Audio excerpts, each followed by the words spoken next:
Nós vamos ter nesta aula, vamos ter conceitos básicos de eletroquímica, tá? Aplicada a eletrodos, tá? E esses, quando são aspectos termodinâmicos, né, e cinéticos aplicados a eletrodo, a gente chama isso de eletródica, né? Depois, mais adiante, nós vamos ver métodos experimentais. Mas para saber como a gente analisa os resultados desses métodos experimentais, nós vamos ter que, em algum momento inicial, nós vamos ter que conhecer a relação entre grandezas termodinâmicas e potencial de eletrodo e corrente também. Tá? Daí, para isso, nós vamos nos focar na camada elétrica, na dupla camada elétrica, e vamos posteriormente ver como é que isso afeta a cinética eletroquímica, como eu disse, eletródica, como isso é alterado pelos potenciais, etc, etc, etc. Então, primeiro vamos começar nos conceitos básicos de eletroquímica. Né? Está aqui a relação eletrodos, definição de células eletrolíticas. Nós vamos primeiramente ver, nessa primeiríssima aula, vamos ver a parte de conceitos básicos, né? Até as definição e medidas de um potencial de eletrodo, o que são meias células e tal, e depois nós vamos passar para as grandezas termodinâmicas, tá ok? Então, isso tudo começa no final do século XVIII, né? Antes do final do século XVIII. Então, olha aqui, ó, em 1793, em Pádua, o Alessandro Volta, né, verificou que ao emergir metais diferentes, por exemplo, platina e cobre, dentro de uma solução de ácido clorídrico, que se media externamente uma diferença de potencial. Né? Bom, acontece que a platina é um metal condutor. Se eu colocar aqui potencial, graficar aqui potencial, fizer um eixo vertical aqui de potencial, potencial dentro da platina é todo o mesmo. Mas eu estou medindo uma diferença de potencial. Digamos que eu vou colocar aqui o potencial do cobre como estando aqui, tá? Então eu meço essa diferença de potencial entre o cobre e a platina. Tá ali, meço essa diferença de potencial externamente. Então, se a platina é condutora, o cobre é condutor, e eu meço uma diferença de potencial, e a solução é condutora, então essas diferenças de potencial têm que necessariamente estar nas interfaces. Foi isso que se deram conta inicialmente quando foi desenvolvida a eletroquímica. Né? Isso acontece com diferentes metais. Agora, se eu pegar dois pedaços de cobre e colocar na mesma solução, e esses eletrodos forem exatamente na mesma condição superficial, etc. e tal, potencial, a diferença de potencial entre os dois, medida externamente por um voltímetro, que é esse disco amarelo aqui com o símbolo V, deverá ser o mesmo. Tá? Então, essa é a primeira constatação. Bom, então o potencial de eletrodo na platina e no cobre é o mesmo.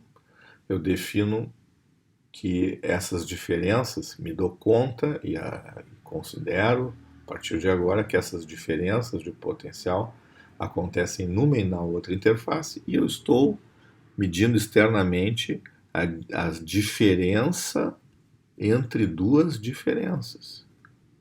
Cobre, solução, e solução, platina. Como não passa corrente externamente, esse meu voltímetro não deixa passar corrente, então não existe queda ômica nem dentro do metal, nem dentro da solução, nem dentro do segundo metal. Só existem diferenças de potencial nas interfaces. Tá? Isso é uma constatação importante e daí nasceu toda a eletroquímica. Tá? Bom, vamos ver como é que é isso na prática. Se eu tenho um voltímetro com uma resistência ou impedância, que vem a ser a mesma coisa quando a frequência é zero, de 10 megaohms, se eu vou medir 1 volt, vai passar uma corrente, calculando pela lei de Ohm, de apenas 1 microampere. Então esse 1 microampere não deve alterar. Se eu tiver uns 300 milivolts de diferença, que é praticamente o que existe com o eletrodo de cobre em relação ao platina no ácido clorídrico, passariam apenas 0,3 microamperes, isto é, 300 nanoamperes por centímetro quadrado, se for um eletrodo de 1 centímetro quadrado. Tá? Essa pequena corrente de medida não deverá alterar o sinal que está sendo medido. Tá? Bom, então primeiramente falamos em potencial. O que é o potencial galvânico? O potencial galvânico, representado pela letra Φ, é definido pela forma como eu imaginaria medi-lo. É o trabalho elétrico de trazer uma carga unitária desde o infinito. O infinito é um lugar longe, no vácuo, abstratamente longe, onde estaria o zero. Mas é o trabalho elétrico de trazer esse potencial de lá longe até o seio da fase. Bom, trabalho elétrico, por definição, é carga, está aqui a carga unitária do elétron, vezes diferença de potencial. Mas se eu considerei padrão, tá, ao dizer que o trabalho elétrico, que o potencial Φ é definido dessa forma, né, e a carga é unitária, então isso aqui é 1 vezes Φ, dá o trabalho elétrico, é a mesma coisa que afirmar que o padrão vácuo lá longe é o zero de potencial. Tá? O potencial galvânico, letra Φ, é definido como trabalho elétrico para levar a carga unitária até dentro da fase. Enquanto que existe um outro potencial, eu posso ter um material não condutor, que é o trabalho elétrico de levá-lo até a superfície, as imediações da superfície. Esse primeiro galvânico é para materiais condutores, eletrodos, e o segundo para materiais não condutores. Por exemplo, partículas suspensas de nanopartículas não condutoras, solo, na química dos solos, ou então partículas de minério numa solução de flotação. Essas pessoas, esses ramos da ciência, usam potencial voltaico. A diferença entre os dois potenciais, o galvânico e o voltaico, né, ela só existe se o material não for o condutor. Então, senão, por definição, o potencial próximo à superfície lá dentro é o mesmo. Né? E a diferença é definido como potencial superficial Xi, é a letra Xi. Tá? Só existe esse potencial se o material não for condutor. Daí existe uma diferença de potencial próximo à superfície, tá? Digamos nessa região aqui, e no interior. Esse é o caso, por exemplo, daquele experimento que se carrega uma régua de plástico esfregando na cabeça e daí se atrai papeizinhos. O potencial na superfície da régua polimérica, não condutora, não é igual a dentro da régua. Eu só carreguei a superfície. Tá? E essa diferença de potencial, essa carga residual na superfície, é que atrai os papeizinhos. Tá? Bom, eu não consigo medir o potencial. Eu não posso medir o potencial absoluto. Eu não consigo medir essa diferença de potencial. Ops, aqui foi demais. Não consigo medir essa diferença de potencial, nem a outra. O que eu consigo medir é as diferenças das diferenças. E isso eu chamo de potencial de eletrodo E. Então, o potencial de eletrodo, na verdade, é a diferença entre duas diferenças de eletrodo. Que eu sei que não existe uma diferença de potencial em uma das pontas, porque não existe condução elétrica, não existe queda ômica. Então, eu sei que é como duas varetas enfiadas dentro de um copo, que eu não conheço a altura, mas eu sei que elas se tocam no fundo. Tá? Esse é o nosso potencial de eletrodo. Tá?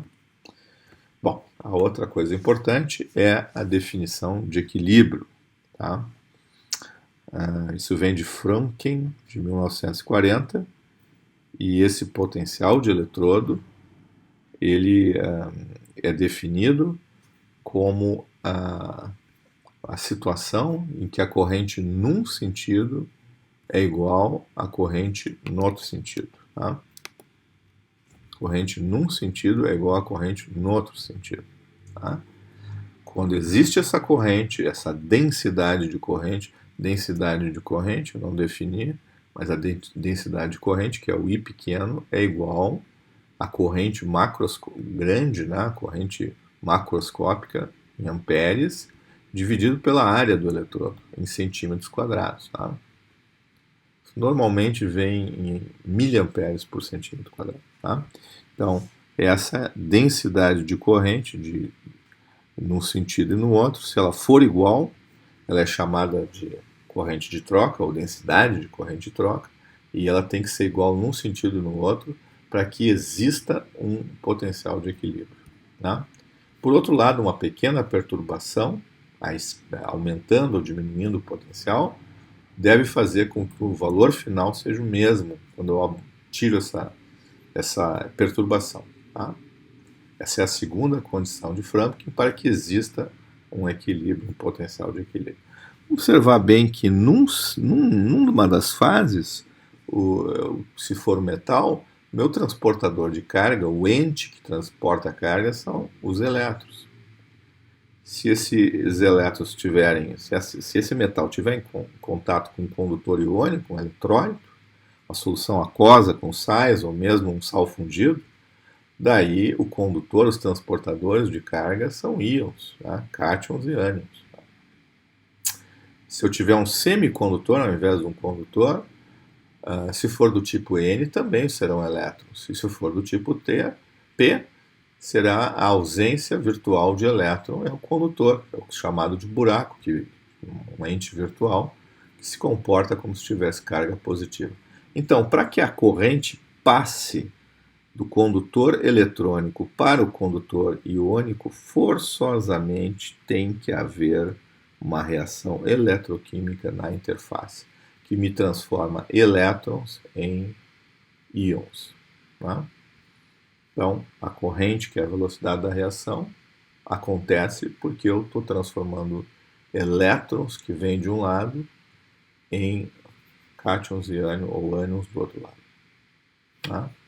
É também interessante observar que a densidade de corrente, dividida por não ZF pequeno, mas Z pequeno e F grande, F é a constante Faraday, que é a carga de 1 mol de elétrons.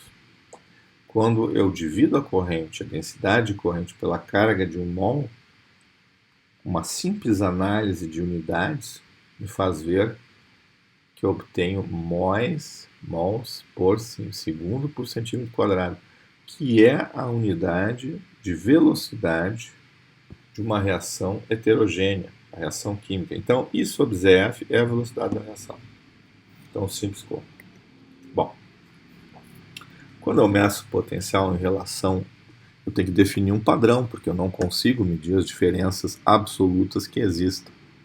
Digamos que desse lado aqui, essa diferença de potencial seja igual à redução de hidrogênio. Tá?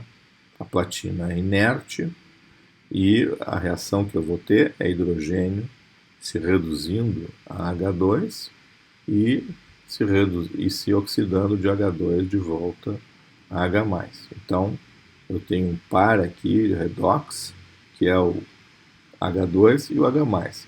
E essa diferença, esse equilíbrio se dá pela troca de elétrons na superfície. Né? Isso me dá origem a uma diferença de potencial, a afinidade por elétrons entre a platina e a solução é diferente, e surge essa separação de cargas, essa diferença de potencial. Bom, eu não conheço o valor dessa diferença, nem conheço a diferença de potencial entre o cobre e os íons cobre 2+, tá? Que seria o eletrodo da direita. Por isso eu tenho que definir uma referência. Eu vou definir como referência o meu eletrodo padrão de hidrogênio. Standard Hydrogen Electrode. Vai ser o meu zero. Tá? Essa é a minha diferença padrão. Eu vou dizer, olha, essa diferença é zero. Se eu tiver uma diferença com relação a essa diferença, tá? Daria mais ou menos esse valor aqui. Essa diferença entre as diferenças seria o meu potencial de eletrodo. Tá? Então, meu potencial de eletrodo considera que o eletrodo de um lado é o do hidrogênio e que ele é zero, por definição. Tá? E daí eu consigo obter o potencial do eletrodo da direita, como sendo o potencial de eletrodo. Tá? Direita menos esquerda, por convenção. Isso é representado assim, tá? E o resultado disso é o potencial da direita menos da esquerda. Tá? Bom, meu padrão, então, pela escala adotada, é o padrão hidrogênio, H mais H2 das condições padrão, atividade igual a 1 e pressão parcial de hidrogênio de H2 igual a 1. Tá? Esse é o meu zero. Isso é muito pouco prático, porque o hidrogênio é explosivo. No ambiente de laboratório, ele se encontra com oxigênio, qualquer faísca, e eu tenho uma explosão. Então não é prático medir com eletrodo de hidrogênio. Nem em condições padrão, tá? Que eu teria que trabalhar sempre em ácido 1 molar, ou com atividade 1 do H+, nem um eletrodo reversível de hidrogênio, que tem um outro símbolo, que é o Reversible Hydrogen Electrode, tá? RHE. Tá? Esse eletrodo reversível de hidrogênio tampouco é prático. Eu tenho que borbulhar hidrogênio na solução, também não ia ser prático. Tá? Então eu tomo um eletrodo de referência, como eletrodo de referência eu tomo um outro eletrodo que não seja o eletrodo padrão. Por exemplo, cloreto de prata-prata, um equilíbrio com a prata. O equilíbrio da prata com cloreto de prata se dá em mais 222 mV se for o eletrodo padrão 1 molar. Tá? Isso quer dizer que o zero da prata cloreto de prata, na verdade, é mais 222. Se eu medir algo com prata cloreto de prata e der algum valor diferente do zero, para saber o valor verdadeiro, o zero, eu tenho que, para ir dessa escala experimental para a escala teórica, eu tenho que adicionar 222 mV. Se eu usar outro eletrodo de referência, por exemplo, calor melano, o zero dele é em mais 247. Aqui está menos, mas está errado. É mais 247. Então, para ir da minha escala experimental calor melano, mercúrio para hidrogênio, eu teria que somar 247. Somar 247. Daí eu teria o zero do calor melano. E a diferença entre os dois, que é 25 mV, é quando eu passo de uma escala de referência a outra de referência. Tanto faz, tá? Lá em menos 222, prata, cloreto de prata, está na verdade o zero do hidrogênio. Idem menos 247, por causa do calor melano. Tá? Então, eu quero ter uma reação, eu quero ter um potencial aplicado de 0 mV, meu eletrodo de referência prata, cloreto de prata, então eu tenho que aplicar menos 222 mV. Tá?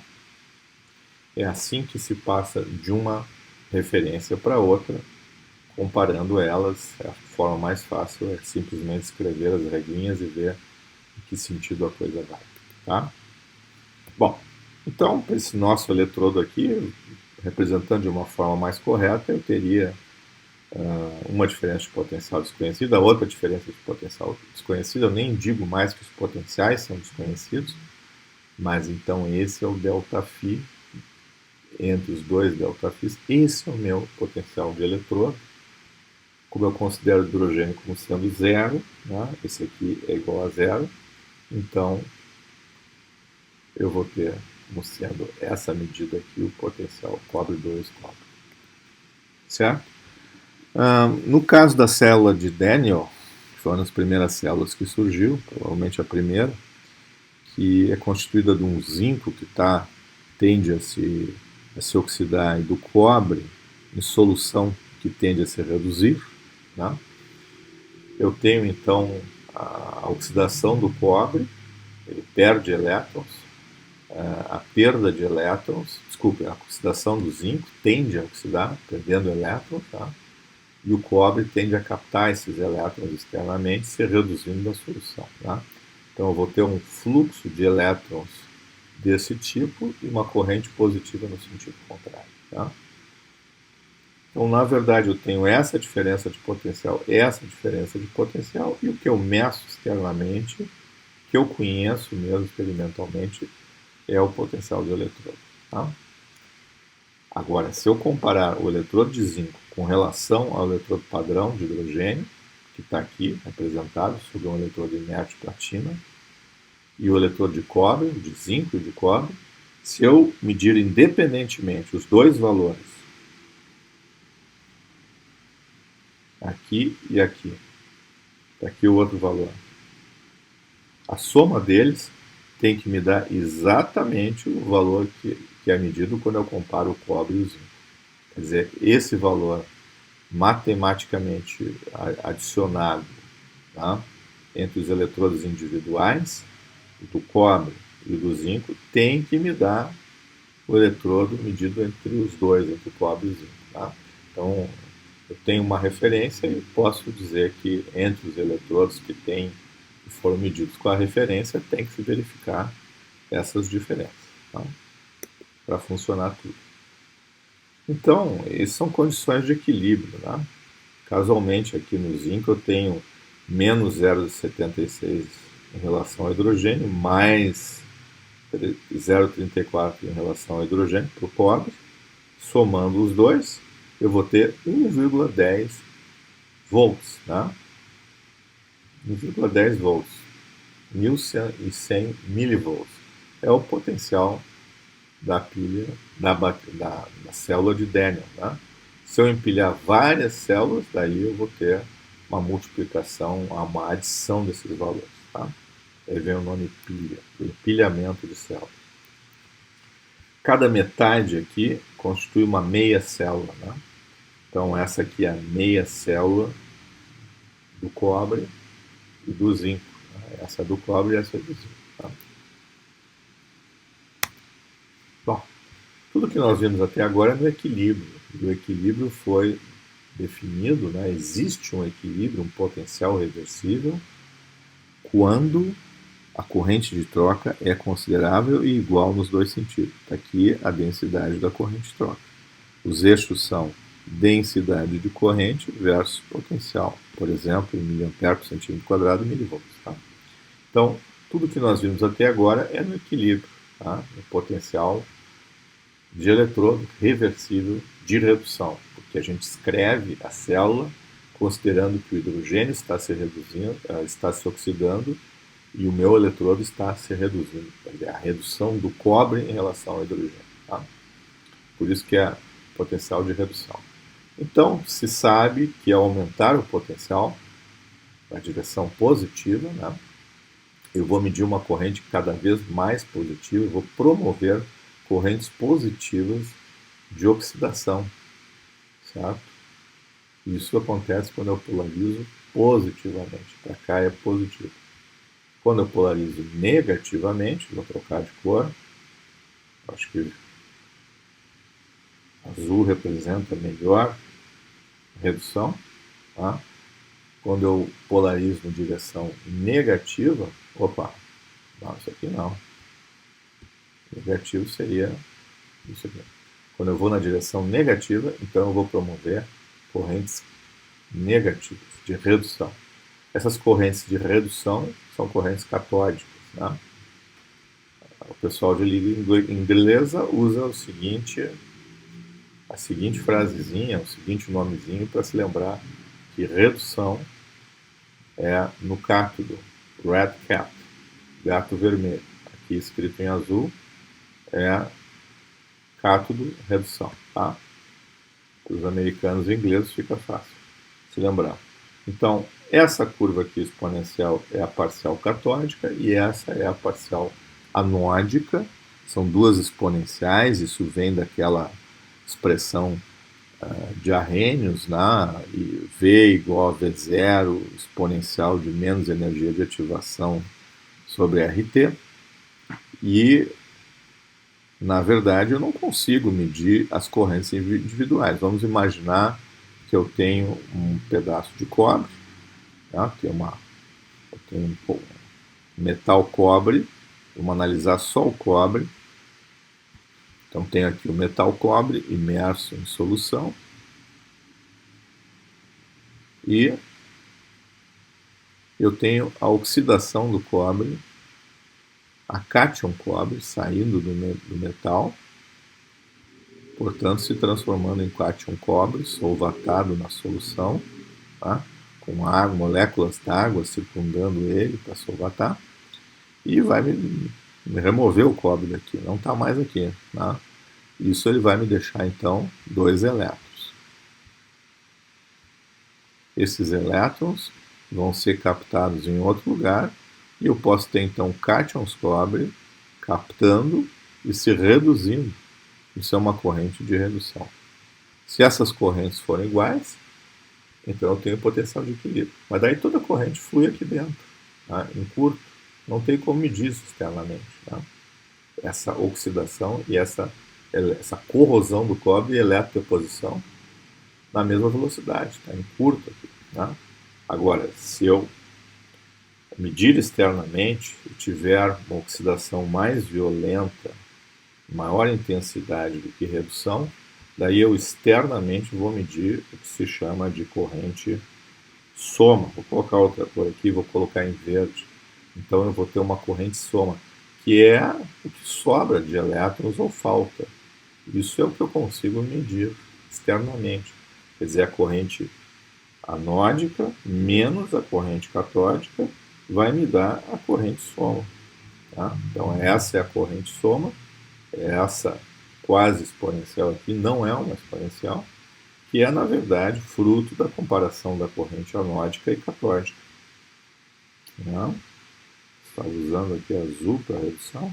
Então, a corrente anódica, que é maior, menos a catódica, vai dar a corrente soma, que é menorzinha. A isso eu tenho acesso. Esta que é a corrente medida externamente, experimentalmente. É claro que se eu tiver afastado do potencial de equilíbrio, tá? Essa é a curva soma. Se eu tiver afastado, crescentemente a corrente soma vai se tornando parecida com a corrente prevista pela exponencial. Daí eu saio do erro. Tá? Vejam, aqui a corrente de troca é grande e o eletrodo é dito reversível. Qualquer perturbação, digamos que eu viesse até aqui, resultaria de um acúmulo ou falta de elétrons. Tá? Na oxidação seria um acúmulo de elétrons, sobram elétrons que polarizariam o metal negativamente. Então eu promoveria a redução. Então haveria um balanço aqui, e haveria então uma tendência a voltar ao equilíbrio. Essa corrente de troca é que me faz com que exista o equilíbrio, que o potencial retorne ao seu valor inicial. Agora, se eu tenho um eletrodo com baixíssima corrente de troca, qualquer perturbação vai fazer com que ele leve muito tempo a voltar. Na verdade, é indefinido. Onde é que será que está? É aqui, é ali? Né? Então, esse é dito o caso de um eletrodo irreversível. Uma corrente de troca muito baixa. Tá? Ele é irreversível, não se adequa para ser um eletrodo de referência. Tá? Vejam que a reversível se refere não a eu inverter as coisas, mas relembrando, mas sim ao estado de equilíbrio. Eu posso oxidar o cobre por uma reação de corrosão, tá? E depois inverter o potencial e reduzir e fazer uma eletrodeposição, invertir o sentido das coisas, mas sempre em processos de não equilíbrio. Corrosão é não equilíbrio, se dá em não equilíbrio, e eletrodeposição também. Tá? Mas se eu fizer isso passando por pequenas diferenças entre a corrente num sentido e outro, com correntes muito pequenas, quer dizer, a corrente anódica e catódica é praticamente igual, são iguais, então eu digo que eu estou em condições reversíveis próximas ao equilíbrio. Aqui nunca existe tal coisa, porque a corrente treca é ruim. Tá? Com isso, nós terminamos os primeiros conceitos e podemos nos preparar para a próxima aula. Espero que todos tenham entendido aqui a minha forma de ministrar a aula e me despeço de vocês.